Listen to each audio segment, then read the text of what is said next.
Hello, Junior 5. Are you ready to our session today? النهاردة يا حلوين هنبدأ نحل exercise on lesson 1 في concept 2. طبعا في unit 1. اوكي؟ طب number 1 هنا هنبدأ نحل question number 1. choose. اوكي؟ number 1 a community that includes living organisms and non-living things is known as. ايه هو الكوميونتي؟ هو الاريا اللي بيكون فيها living organisms و non-living things واكيد طبعا interact with each other. ايه هو المكان اللي بيجمع بين living organisms و non-living things؟ اسمه ايه؟ ايوه شطور، اسمه ecosystem. ecosystem يبقى it's a community that includes living organisms and non-living things. What is this? This is ecosystem.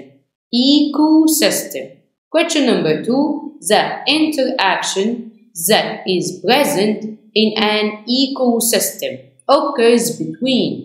The interaction that is present in an ecosystem occurs between. يا ترى التفاعلات أو التداخلات دي في النظام البيئي بتحصل بين إيه وإيه؟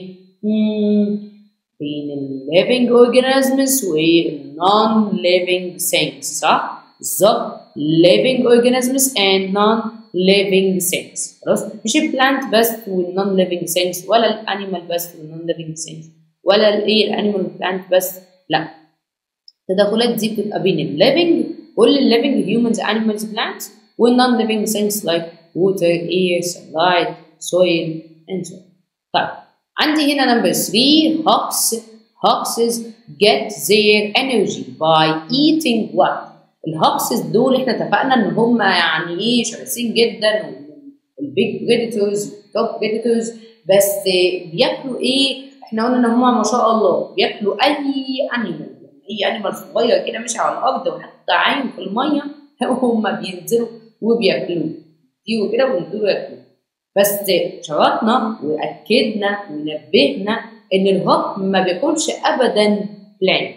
الهوك ما ياكلش ابدا بلانت. خلاص؟ يبقى هوكس get their energy by eating animals only. ياكل ايه؟ animals بس، لكن ما يبقاش جعان مثلا فيلاقي بلانت فياكل، لا. انت حضرتك مثلا تبقى جعان وقاعد جنبك مثلا شويه جراسز اعشاب هتقعد تقرقش فيهم تقعد تاكل فيهم، لا ما تاكلش انت جراسز. خلاص؟ فبالتالي برضه الهوك هو كده، الهوك ما بياكل بس انيمال، هو بريدتور، ياكل بيز، ياكل انيمال، ما ياكلش بلانت. خلاص؟ وباكد عليكم البلانت not prey يعني البلانت ده مش فريسه. ليه؟ الفريسه دي اللي تقعد تهرب وتستخبى ويبقى فيه اكشن كده وفيه مطارده، لكن البلانت لا، ما بيستخباش ما بيهربش كده. خلاص؟ فالبلانت نوت بري، عشان بس تبقى ايه مأكد على المعلومه دي وما تنساهاش. طيب question number 4 rabbit can be eaten by all the following living organisms except. طبعا انتوا عارفين كلمه except لما بنشوفها بنعلم عليها كده عشان ما ننساش. الرابت بيتاكل بواسطه كل التشوز دول ما عدا مين؟ الرابت الهوك ياكله، الكركال ياكله، الايجل ياكله، ايوه، لكن هل الجراس هتاكل الرابت؟ لا، الرابت هو اللي بياكل الجراس. يبقى الرابت ده يا عيني حرام فريسه لكل دول ما عدا مين؟ ما عدا الجراس. ما عدا مين؟ ما عدا الجراس. خلاص؟ طيب الجراس اللي هي الاعشاب يعني زي البلانت. Number 5 all the following are considered as a source of energy for hoxes. يعني all the following are considered as، كلمة considered as يعني تعتبر مصدر للطاقة للهوكسز except ما عدا مين؟ طب احنا قلنا ان الهوكس can eat plants. No, can't eat plants. Hawk eat animals only. طب الهوك eat a snake? Yes. Birds? Yes. Squirrels? Yes. لكن هل الهوك eat seeds part of the plant ياكل السيدز ده؟ لا طبعا، السيدز ايه اللي ياكلها دي يسلك بيها اسنانه، لكن ياكل ايه؟ ياكل السنيك، ياكل ياكل سكويرل، ياكل مايس، خلاص ياكل حاجات ايه قلبوزه كده حلوه كبيره، لكن ما ياكلش بلان، خلاص ما بياكلش بلان اكسبت ايه؟ سيدز اللي هي بارت اوف ذا. طب نمبر 6 there is an energy flow between all the following two living organisms except. يعني بيقول لي ان الطاقه بتتدفق بين الكائنات الحيه يعني بيحصل لها فلو بين كل الليفنج اورجانيزمز اكسبت ما عدا يعني ايه؟ There is an energy flow between all the following two living organisms except. الطاقه بتتدفق بين كل الكائنات اللي موجوده ايه في التشوزز دي ما عدا ايه؟ اكيد except non living things. مفيش حاجه اسمها الطاقه بتتنقل بين الاشياء الغير حيه. هي الطاقه بتتنقل الانرجي فلو between living organisms وبعدين معنى الطاقه بتنتقل ان هم بيتغذوا على بعض بيحصل انتقال من الطاقه ده خلاص. لكن non living things بياكلوا بعض لا، يعني الميه بتاكل نفسها، الميه بتاكل الهواء خلاص. يبقى accept ايه؟ non living things. Number 7 Caccal obtains its energy by eating. Caccal obtain its energy by eating. يعني الكاكال ده بيحصل على الطاقة ان هو بياكل ايه؟ بياكل الشارك. يعني بذمتك الكاكال هيسيب الارض كده اللي هو قاعد عليها وهينزل الشارك في الميه؟ لا. طب هل الكاكال هياكل جاسز؟ لا مش للدرجه دي، يعني موضوع مبسط منه لدرجه ان هو ياكل الجاسز، ما بياكلش الجاسز. طب هل الكاكال بياكل مايس؟ احنا عندنا في الليسون قلنا كاكال ايت ماوس او مايس يعني فران. لكن الكاكال اكيد مش هيجري ورا باتر فلاي يقول لها تعالي لي يلا خشي بقي، لا طبعا مش هيحصل كده. الكاكال مش هياكل باتر فلاي، هو ياكل مايس، ياكل بيردز مثلا، ممكن ياكل رابتس، ياكل سكويرلز كده، يعني حاجات كده ايه من الحاجات اللي بتبقى ماشيه على الارض دي والكبيره شويه. لكن الباتر فلاي دي يعمل بيها ايه؟ دي عقبال ما يدخلها في بقه مش هيحس بيها بقه صغيره خالص. خلاص يبقى اللي ايه كان اكبر من كده ياكل حاجات ايه قلبوزه كبيره كده عشان يتغذى ويستفيد منها ويحصل على الطاقه منها. طب ندخل بقى على question number 2 true or false. There is no الله بدأ بنو كده there is no interaction between the components of an ecosystem. مفيش أي تفاعل، مفيش، شوف هو اللي بيقول أنا مش دعوة، يقول مفيش أي تفاعل خالص بين مكونات الايكو سيستم، مفيش أي تفاعل خالص، مفيش أي احتكاك خالص بين الليفنج اورجانيزمز والنون ليفنج ثينجز. أقول له إيه؟ طبعا غلط. ده احنا قلنا ايه هو الايكو سيستم؟ it's an area, it's a community containing living organisms and non-living things interact with each other. اهو interact with each other يعني بيتفاعلوا مع بعض. لكن انت جاي هنا تقول لي no يبقى غلط false. طب question number 2 when living organisms die all energies that present in their body go to the soil. صح؟ بيقول لي لما الكائن الحي هيموت الطاقه اللي موجوده في جسمه دي كلها هترجع تاني للسويل اكيد. ما احنا قلنا ان الديكومبوزرز اللي هم المحللين هياكلوا الجسم الميت ده ويعملوا ويست فضلات بالبي بتاعهم في السويل.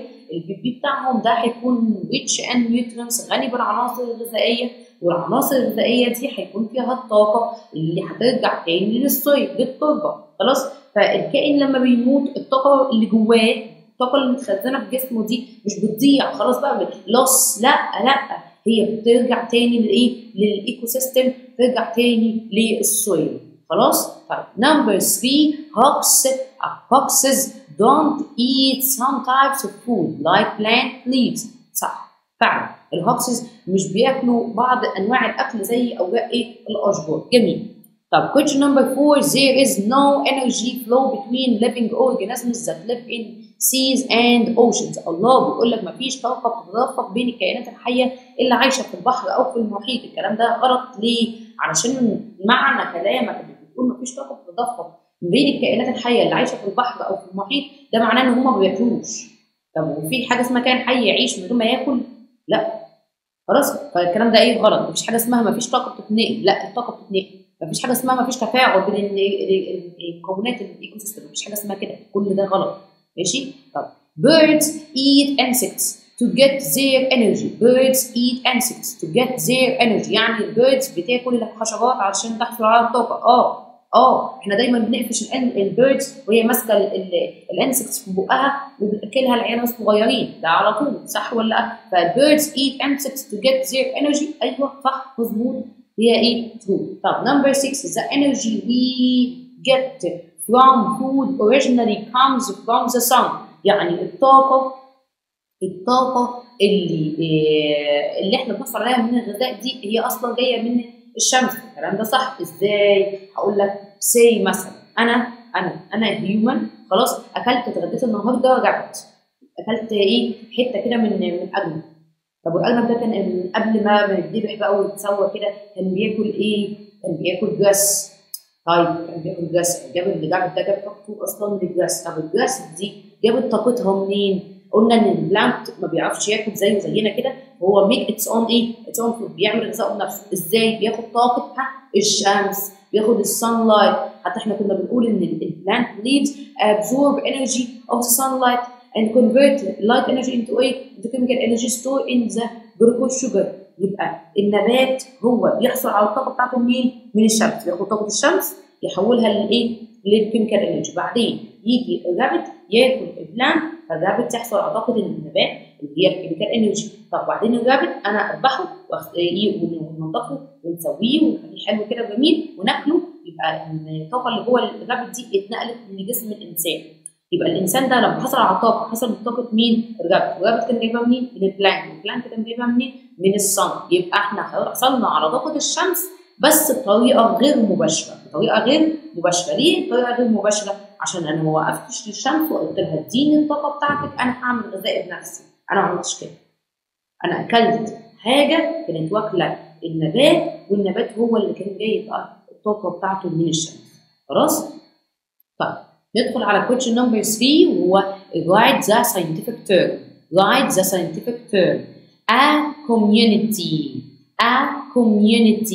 that contains living organisms and non-living things. مين بقى الكوميونتي دي؟ مين المكان ده؟ دي كده الايكو سيستم. اسمه ايه؟ ايكو سيستم.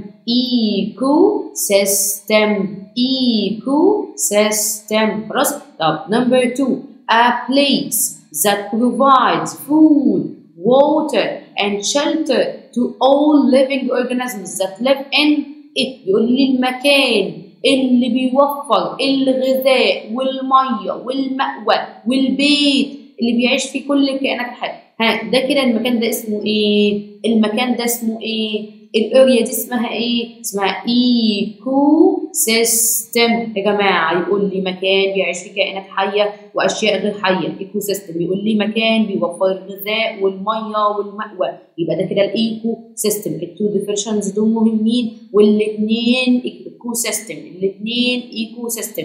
ما تتخضش لما الاثنين يبقوا ايكو سيستم، عادي. انا لما نيجي نكتب الاكسرسايز او نيجي نكتب الكويشنز ما بنركزش ان السؤال ده كده ايكو سيستم فما يجيش وراه كلمه ايكو سيستم، عادي. انت خليك واثق في نفسك وواثق في الاجابه بتاعتك وفي مذاكرتك. خلاص؟ الكويشن اللي بعده عندي هنا complete the following sentence. hawks attack rabbits to get their energy. يعني ايه attack؟ يعني بيهجم على، خلاص، بيصطادوا. while rabbits feed on. كلمة feed on دي معناها ايه؟ يتغذى على. الرابت بيتغذى على ايه؟ to get their energy. بيتغذى على عشان يحصل على الطاقة، يتغذى على الجراس. او بدل كلمة جراس ممكن عادي تكتب plant. الاثنين ايه؟ الاثنين صح. خلاص؟ يبقى feed on grass او نقول feed on plant. لو كتبت واحدة من الاثنين دول هم صح. ولو كمان كتبت grasses يعني اعشاب، ما تمام زي الفل، يعني كله في الاخر ايه؟ واحد. او كتبت بلانتس، تمام برضو كله ده كده صح. خلاص؟ انا بس اعطيك كل اللي تشوز اهي اللي ممكن انك تكتبها وتبقى الاجابه برضو ايه؟ صح. طيب question number 2 when living organisms die يعني اتكل بالسلامه، مات. their energy is returned to the soil. يعني ايه؟ يعني لما الكائن الحي سواء هيومن او انيمال او بلانت يموت هيحصل ايه للطاقه اللي موجوده جواه؟ return it to the soil، هترجع ليه التربه، ترجع ليه التربه، ترجع ليه التربه، وطبعا لما ترجع للتربه يبقى رجعت للايكو سيستم بالنظام البيئي. اوكي؟ طب question number 3 an area that provides food, water, shelter to all living organisms which live in it is known as area provide food, water, shelter. كلمة provide يعني ايه؟ توفر. المكان اللي بيوفر غذاء وميه ومأوى للكائنات الحية، المكان ده اسمه ايه؟ ايكو سيستم. ايكو سيستم. واخدين بالكم السؤال بيتكرر بس مرة يجي في التشوز، مرة يجي في الساينتفك، مرة يجي في الكومبليت وهكذا. خلاص؟ طيب there are many types of ecosystem on earth such as، يعني بيقول لي في examples كتير للايكو سيستمز احنا خدناهم زي مين؟ هو كاتب لي رين فورست، انا اكتب بقى مين تاني مثلا؟ an ocean. خلاص ممكن اكتب كمان سي. خلاص يعني يا اما سي يا اما اوشن، مش الاثنين ايه في تو سبيسز، مش يعني يعتبروا نفس الايه الايكو سيستم. طيب وايه تاني؟ وعندنا كمان ديزرت. خلاص يبقى ايه ان ا ديزرت. كمان في تاندرا. تاندرا بس التاندرا والديزرت ايه واحد، علشان دي طبعا كولد ديزرت دي هارد ديزرت وهكذا. خلاص فانت عندك تكتب اوشن او تكتب سي، ممكن تكتب ديزرت او تكتب تاندرا، بس انا عطيك فرايتي في الاجابه بتاعتك علشان تكتب اللي يناسبك، اللي تفتكره اكتبه. خلاص بس طبعا انا عايزاك تبقى انت مذاكر كويس، حافظ كل حاجه، علشان في الامتحان يبقى انت مش اللي هو انا حافظ حاجه واحده فلو افتكرتها كتبتها ما افتكرتهاش يبقى كده نقصت الدرجه دي. لا انا عايزه يبقى عندك اجابه واثنين وثلاثه، علشان انت حتى نسيت منهم واحده فانت عندك اثنين موجودين عندك انت ما نسيتهمش وتقدر تكتبهم.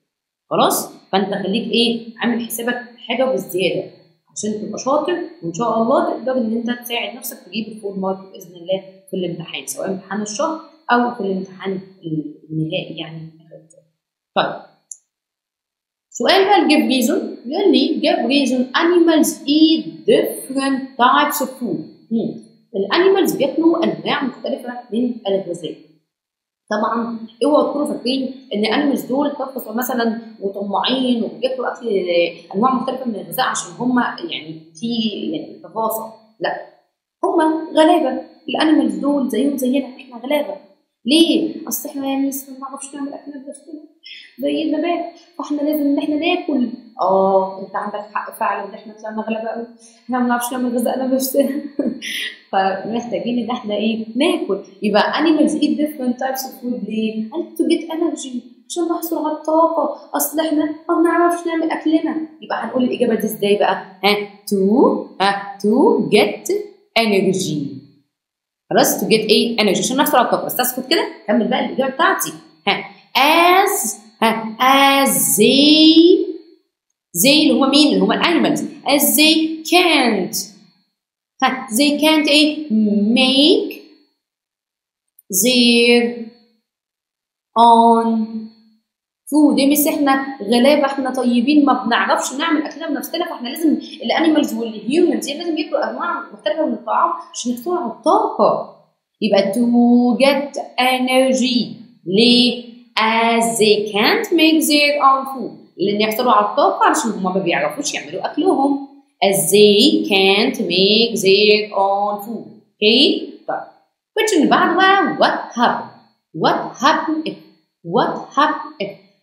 a hawk is placed in an ecosystem. خلاص تمام، بيقول لي ان في هاك عايش في ايكو سيستم، ما طبيعي. that doesn't امسك خلي بالك بص هنا doesn't contain any living organisms except plants. يعني الهاك بيعيش في مكان ما فيهوش غير نبات. ايه ده؟ ليه بس احنا قلنا ان الهاك doesn't eat food، doesn't eat plant، ما بياكلش نبات. حطني في مكان ما باكلش فيه الاكل اللي فيه ليه؟ طيب طب انت ايه رايك؟ الهاك كده المفروض يعمل ايه؟ هياكل النبات؟ لا مش هياكل. يعني مثلا سي انت قاعد في مكان خلاص في جراسز اعشاب وانت جعان، تاكل اعشاب؟ مش تاكلها. هتعمل ايه؟ هتروح تشوف مكان تاني فيه اكل يناسبك، صح ولا لا؟ هو نفس الكلام بالنسبه للهوك. الهوك هيعمل ايه لو هو عايش في مكان ما فيهوش غير نبات؟ هيحصل ايه؟ هيعمل ايه؟ نبات ما بياكلوش، انا ما باكلوش انا النبات ده، هتعمل ايه؟ فقال لي الهوك هيروح يشوف مكان، يمشي من المكان ده يشوف اكل في مكان تاني. خلاص، يبقى نقول ايه؟ ذا هوك moves away. هيمشي move away to search. طبعا مش ماشي غضبان، هو ماشي يدور على الاكل، ماشي يبقى moves away to search for food in another ecosystem. يبقى هو هيروح يمشي من المكان ده يدور على مكان فيه أكل يناسبه. يبقى the hawk moves away to search for food in another ecosystem. اوكي طيب، هنا بقى دي كده pictures حطيت لي هنا الsun خلاص، وهنا في plant تمام، في هنا human. جميل قوي الراجل ده شكله كيوت. عندي هنا في اريا بي هنا في sun، هنا الله، هنا في animal، في rabbit خلاص، في rabbit خلاص اللي هو الايه اكزامبل على الانيمال يعني خلاص. وهنا في طبعا ايه برضو human ايه موجود في كل البيكتشرز. هنا في بقى sun ماشي، وهنا في rabbit، في animal، وكمان في plant الله، وفي كمان human المره دي حاطط له في جيبه مبسوط فرحان انه موجود في البيكتشرز. يعني بقى area space represent an ecosystem that contains two different living organisms. يعني بيقول لي area A و B و C بيكون فيها two different living organisms، two only. هنا في plant وفي human، هنا في animal وفي human، لكن هنا في plant وanimal وhuman، يبقى هنا في 3 living organisms. لكن هنا في area A في plant وhuman يبقى في 2 living organisms بس. هنا rabbit وhuman في 2 living organisms بس، يبقى في area A وarea B بس هما اللي فيهم 2 different living organisms. قال لي but while area space represents an ecosystem that contains 3 different living organisms. أنهي area بقى اللي فيها 3 living organisms؟ area C. خلاص، يبقى هنا نكتب بتاع C. طب اللي بعده يقول لي photosynthesis process doesn't occur in area space. الفوتوسينثيسيس بروسيس ما بتحصلش فين؟ فأكيد ما بتحصلش في المكان اللي ما فيهوش نبات. فاحنا عارفين plant make its own food during photosynthesis process. النبات بيعمل غذائه من خلال الفوتوسينثيسيس بروسيس، والنبات بس هو اللي يقدر يعمل الفوتوسينثيسيس بروسيس. فهنا انا ببص كده photosynthesis process doesn't occur in area B. ليه area B؟ عشان area B هي اللي ما فيهاش plant. خلاص؟ طب number 3 energy flow can be occurred between animal and human in areas اللي يحصل flow، يحصل انتقال للطاقة بين الإنسان والحيوان in areas space. Energy flow can be occurred between animal and plant and human in areas B and C. ليه؟ علشان انت في C في human وفي animal، في C في human وفي animal، لكن في area A ما فيهاش animal، فما فيش interaction كده او ما فيش flow للانرجي بين الانيمال والهيومن، عشان اصلا اوريدي في البيكتشر او في الاريا دي ما فيش animal. خلاص، يبقى energy flow can be occurred between animal and human in area B and C. اوكي كده نكون خلصنا حل exercise on lesson 1 concept 2 unit 1. يا رب تكون الأسئلة لذيذة وحلوة بالنسبة لك، وتكون السيشن كانت لذيذة وفهمت منها. لو احتجت أي سؤال أو في سؤال وقف معاك وأنت بتتكلم من أي مصدر تاني، ابعت لي في الكومنتس أو ابعت لي على الواتساب على الرقم بتاعي وأنا هرد عليك بنفسي، وأشوفك على خير في سيشن جديدة. باي باي.